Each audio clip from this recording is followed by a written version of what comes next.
Greetings. My name is Dr. Stephen Taylor, and I am your professor for IR 6652 Theory, Ideology, and International Relations. And welcome to class. This is a little intro video to orient you, give you a little bit of idea what's going on, point out a few things. Hopefully, make sure we're all on the same page from the beginning. Now, if you made it this far, you're enrolled in the class, you've got access to Blackboard. Let's talk about a few things in the course.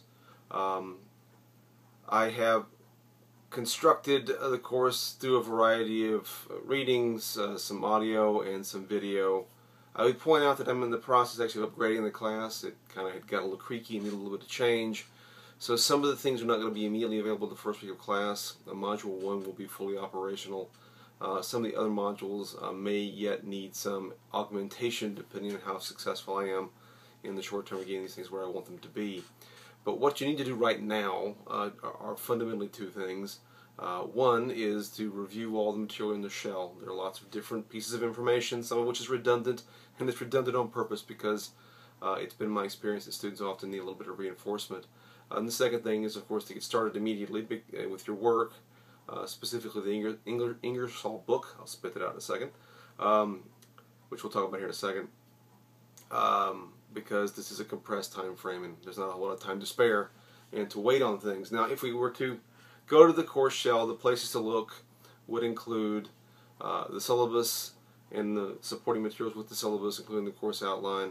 I would look through there's some intro audio, intro video you should review. There's a discussion section that you should go and post an intro message on. And then just start sort of clicking through and seeing what's available. There's information on the major assignment in the class, on the exam for the course, and for the individual modules that have materials in them. Like I said, some of that will be augmented as we go. If we start with the syllabus, which is perhaps the best place to start, you'll notice in the syllabus section there really are three things. Well, more than three things. I've put three things, and then eTroy has put a few things. There's a folder with policies and procedures for eTroy, which you should also review if you're not familiar with them. That's a place to go when you have need help outside of the academic aspect of class. The two versions of the syllabus, and there's the course outline. In some ways, of the three things, the course outline may be the most important element of the section. It contains the basic overview for class. The reading, the topics for the now 6 modules, and the readings associated with those modules. Yes, it's a lot of reading, but this is graduate school. This course is very important to you as you look toward building through your program, and also for the comprehensive exams when they come up later. So you'll see the readings. The books, we have 3 books, which we'll talk about in a moment. There's a number of articles that are available that I've uploaded to the course shell for you, and a handful of online links that you'll need to click through and read in that way. If you come across a broken link or there's a problem, please feel free to let me know. There's also the syllabus and the abbreviated syllabus. The syllabus, the printable course syllabus, contains all of the procedures that eTroy wants you to be aware of, as well as the basic procedures from me. That is the sort of master document. The abbreviated version is my preferred version of the syllabus in the sense that it highlights the things that are important to me in this class rather than that are programmatic. If you look at that syllabus, you'll find, the basic description, of course, a link to my CV if you're in any way interested in that, and then the ever important issues about grading, deadlines, which are also available in the assignment section of the course.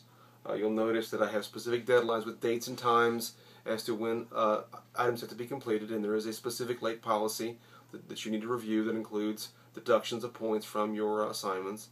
I'm pretty strict and stringent about those kinds of rules. You'll find a basic description of the course, the assignments, which are discussion board participation, a research proposal, and then 2 major assignments, the final exam and the paper, each worth 40% of your grade. There's the book list. I've assigned 3 books. The first one is this book, the Ingersoll et al. Book, which is The Philosophical Roots of Modern Ideology, and I'll talk more about that in a lecture within Module 1. Then there's the Sterling Folker edited volume, Making Sense of International Relations. And then there's another book, which I don't have to show you because my version is on the Kindle. It's the Donnelly book, Jack Donnelly's Realism and International Relations. which is an excellent overview of the various sort of flavors of realism. It is also a critique of realism, which, you know, we'll talk about that more later. I want to get off the beaten path. Let me highlight a few things. You know, the timeline, my due dates, I'm very strict about. I'll reiterate that many times in many places. Please pay attention to that. I'm not utterly unbendable, but it really needs to be a true emergency. I believe that you need a plan. I've laid out everything for you now over the next 9 weeks. I've pushed all the deadlines as late as I possibly can to give you as much time to do what you need to do, and flexibility becomes difficult as a result. You know, please review